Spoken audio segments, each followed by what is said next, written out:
สวัสดีค่ะ Thank you for joining us on Newsline. We're broadcasting live on NBT, Radio Thailand FM 88, and on NBT World. Today it's the 9th of December, and it is now time for our news. His Majesty the King has sent a message of condolence to King Philip of Belgium over the passing away of Her Majesty Queen Fabiola, Queen Consort of late King Baudouin on December 5th. The office of His Majesty's Principal Private Secretary and His Majesty's message was sent through the Thai Embassy in Brussels.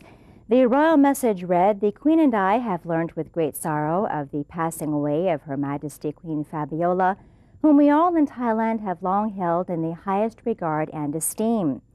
We wish to share with Your Majesty and all the members of the royal family, as well as the Belgian people, our most profound feeling of sadness. Please accept our heartfelt sympathy and condolences for this grievous loss."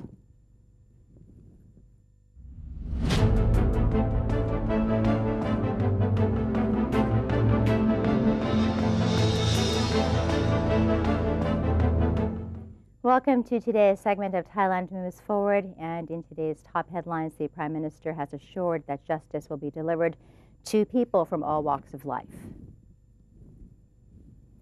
General Prayut Chan-o-cha, the Prime Minister and leader of the National Council for Peace and Order, insisted that the justice process is essential in such a way that it makes people live together in peace and harmony.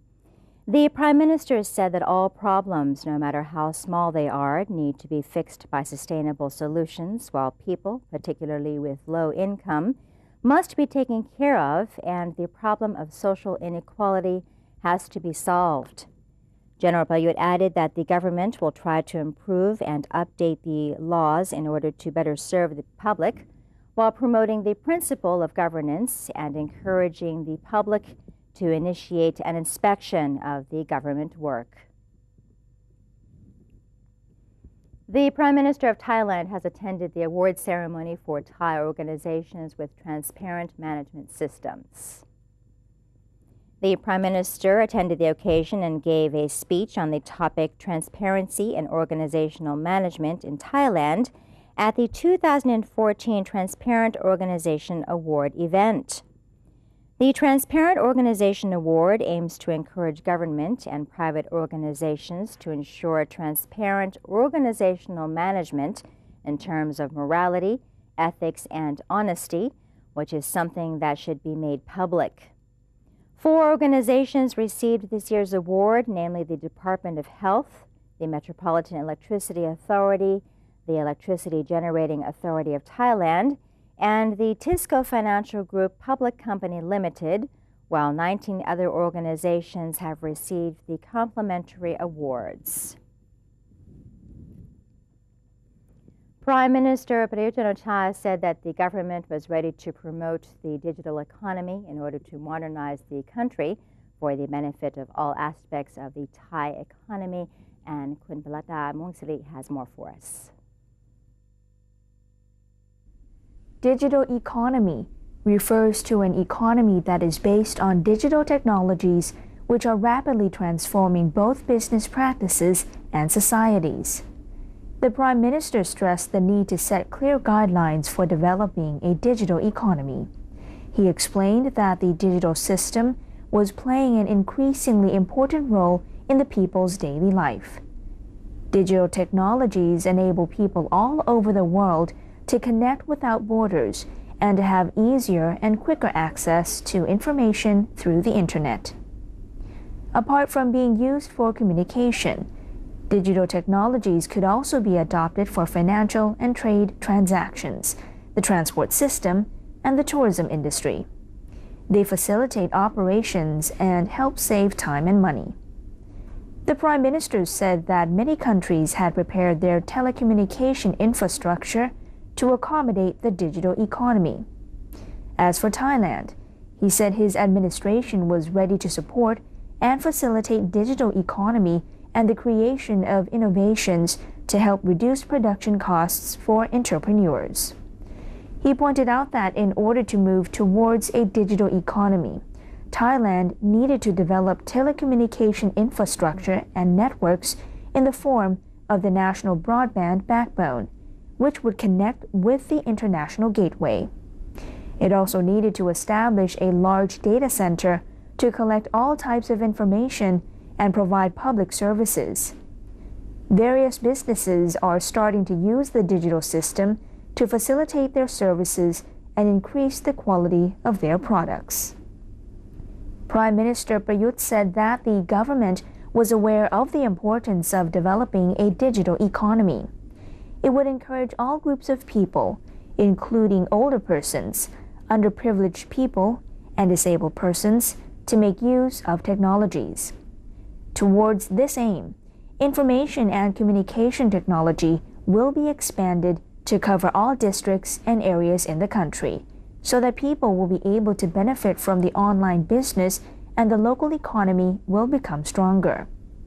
He stated that the government had drafted a law to establish a national digital committee with the public and private sectors joining hands in setting policies and guidelines in developing infrastructure and facilities in order to cope with the growth of the digital economy.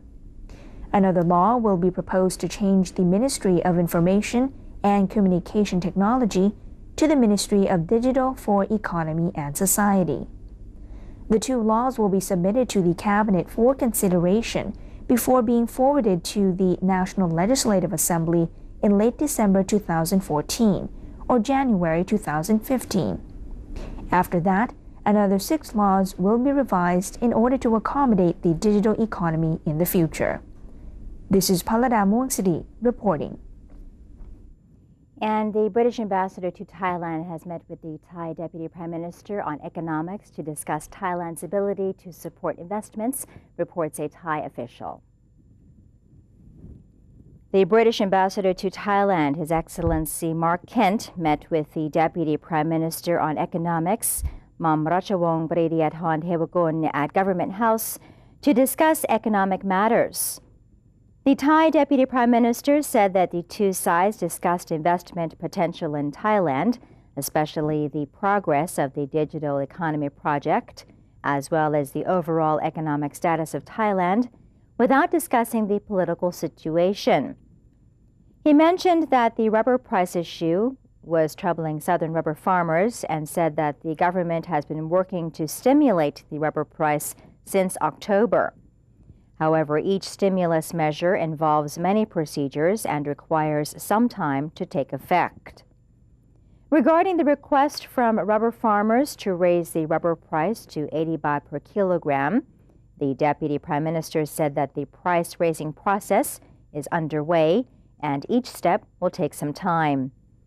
He also stressed that the government is sincere about solving the issue.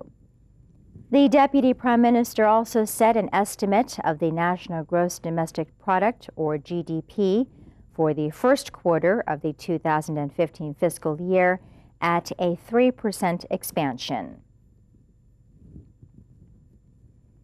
The Ministry of Transport is expediting the delayed Orange Line electric train project while preparing to sign a dual-track rail contract with China.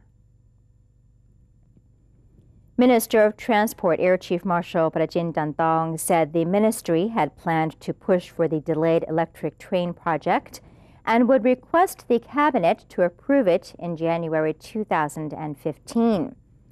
The ministry would also urgently implement 3 other electric train projects, including the Green Line, which is Mawchit to Sapan Mai to Kukot, the Yellow Line, which is La Prao connecting to Bangkapi and Samrong, and the Pink Line, which is Karai to Miburi.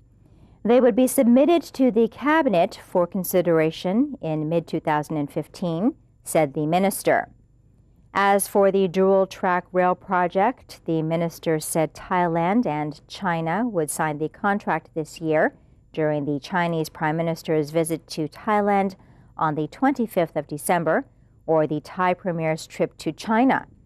The ministry was consulting with the Securities and Exchange Commission, or SEC, about an infrastructure fund for the project.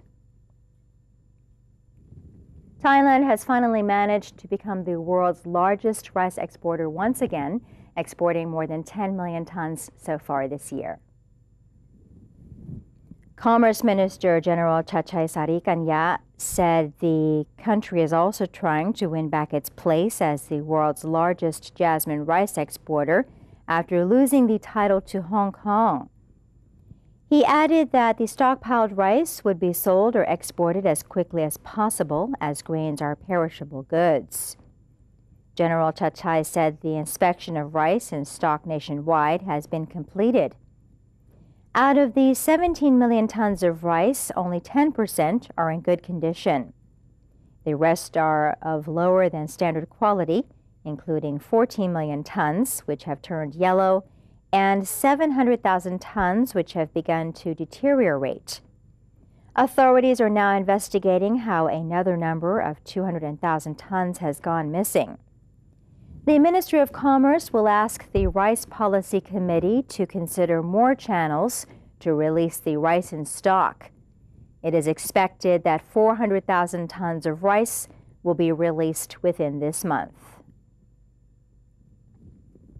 The National Reform Council's Political Reform Committee has endorsed the proposal calling for the Cabinet of Ministers to come directly from election and for political parties to establish their list of cabinet ministers when running in a general election.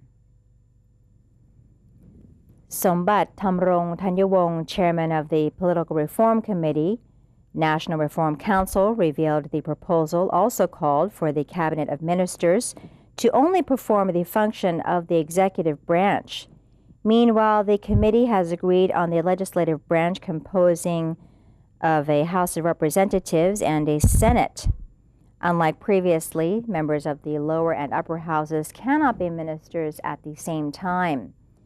Mr. Sombat said the proposed structure seeks to do away with relations between the administration and the members of parliament by having the public directly elect the cabinet of ministers. This change is believed to help solve the problem of shady dealings between ministers and members of parliament. According to the Constitution Drafting Committee, or CDC, the framework of the new charter will be clearer later this month. Speaking of the hotly debated issue over the content of the permanent Constitution, Chairman of the CDC and first Vice President of the National Reform Council, or NRC, Bawansak Uwano, was optimistic about the coming in of a flood of criticisms and opinions which suggests that the drafting of the new charter is being conducted openly and with all sides involved. He said the committee was required to gather suggestions from the reform body, the lawmakers, the public, the cabinet, and the National Council for Peace and Order, or NCPO. At this point, he expects the framework of the new Constitution to be finished between December 18th and December 26th, during which the CDC will deliberately consider each section of the charter. The process of input gathering will last until April 2015, and during this period, Mr. Bawansak said the charter content can be revised and adjusted if necessary. According to him, the final draft will be completed in the month of July, while the NRC's decision to approve the draft will need to be rendered by August 6th of 2014. Pheu Thai is scheduled to meet with the Constitution Drafting Committee, or CDC, this Friday to voice its suggestions on the charter rewrite. Spokesperson to the CDC, General Lerrat Ratanawanit, disclosed that the Pheu Thai party would send a representative, Mr. Polkin Polokun, to discuss with the Charter Drafting Committee the framework and the content of the new Constitution. The meeting is slated to commence at 9 a.m. on December 12th. Earlier, there were rumors suggesting that the party would not participate in the reform or voice its opinions on the new Constitution. Elderly members of the public continue to register for one of the 5 available Social Security schemes being provided by the government on Monday, the last day for the registration. At the Social Security office in Ranong, scores of senior citizens showed up to apply for insurance in accord with Article 40 of the Social Security bill. Monday was the last day that persons aged above 60 years may apply to become insured under the 5 schemes provided. However, those aged more than 65 were allowed to apply to just one of the schemes, the subsidized savings schemes, under which the person deposits 100 baht per month in savings, and the government provides the other 100 baht. Personnel at the office said most elderly visitors wanted to save up money for needy times, but many were not fully informed about their entitlements. In Ratchaburi, a torrent of the elderly flocked the compound of the Social Security office in the province, forcing office staff to ask persons aged below 60 to come back at a later date so that the elderly citizens might apply in time on the final day. A large number of senior citizens opted to visit the service counters at the Damrong Tham Center at Ratchaburi City Hall instead of the Social Security office, and some had even arrived at the center long before the counters opened. Thai researchers are opening a new door for the aquaculture industry with recent successes in freshwater pearl mussels cultivation on a commercial scale, and Kundisnari Wichit has more for us. Freshwater pearl mussel is the largest species of freshwater clams found in Thailand. The shell is about 18 to 20 centimeters long. The species is commercially farmed in China and the United States. Although native to Thailand, the species was heavily exported to Japan for use in the pearl cultivation industry, and their numbers rapidly dropped. The Fisheries Department started breeding the mussels in 1985, using specimens collected from Kanchanaburi. By 1991, the survival rate of juvenile mussels in the cultivation program rose to 30,000 per year. We study about this species for more than 20 years, and right now we can produce the high level of pearl here, and this is the first success that come from our research. And the next time maybe develop to the trade for pearl trade in Thailand.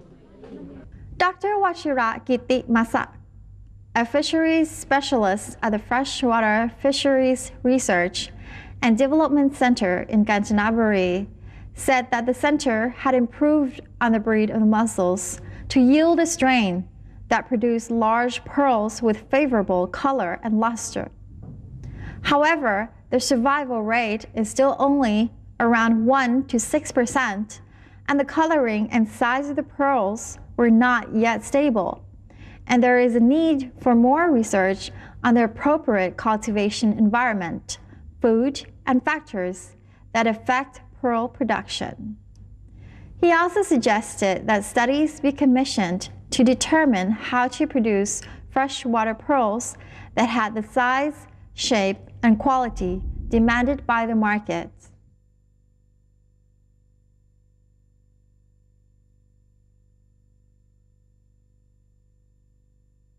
Before we take a quick break, let's take a look at the exchange rates and commodity prices.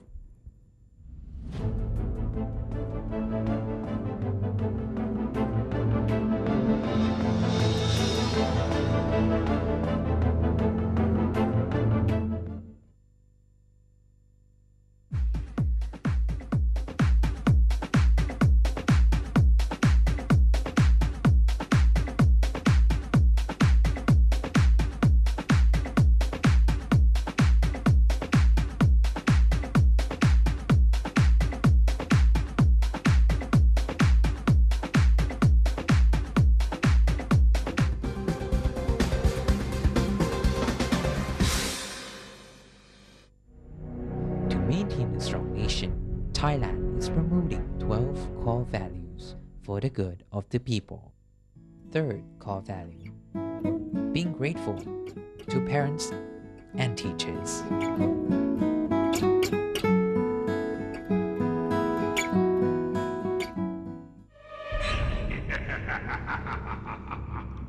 Even if we don't see them, they are amongst us. And they're hungry.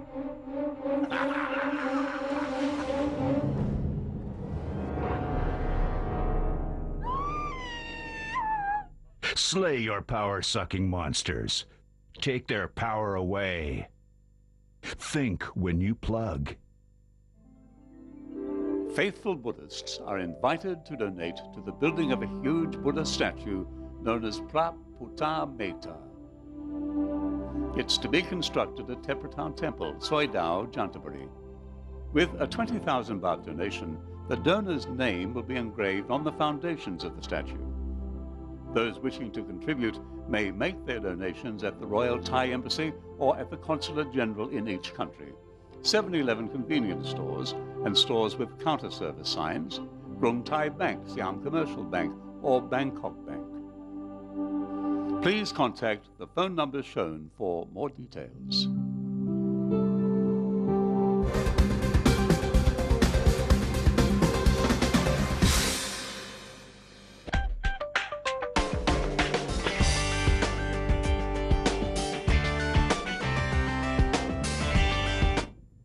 Welcome back to Newsline. Thousands of residents in the coastal province of Batangas in the Philippines flocked to temporary shelters yesterday, fearing strong winds and torrential rains in the wake of Typhoon Hagupit. The Pagasa Weather Bureau said the typhoon weakened to a tropical storm as it continued to howl near the Philippine capital, crawling west-northwest at 13 kilometers per hour and packing winds of up to 85 kilometers per hour with gusts of up to 100 kilometers per hour. Manila shut down as Hagupit, which means lash in Filipino, took aim at the tip of the main island Luzon, just south of the capital city of 12 million people. The Agricultural Ministry cited initial reports that put crop and farm infrastructure damage at $22 million, while the death toll now stands at 27. The weather agency expects the storm to exit the Philippines by tomorrow.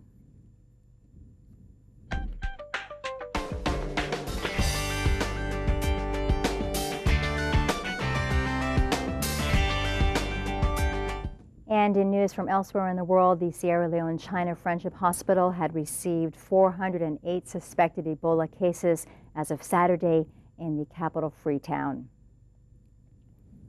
The hospital, which was launched in 2012 to boost bilateral ties, set up an isolation center to observe and treat suspect Ebola patients. So far, 143 suspect Ebola patients were released from the hospital after receiving 72 hours of isolation and treatment.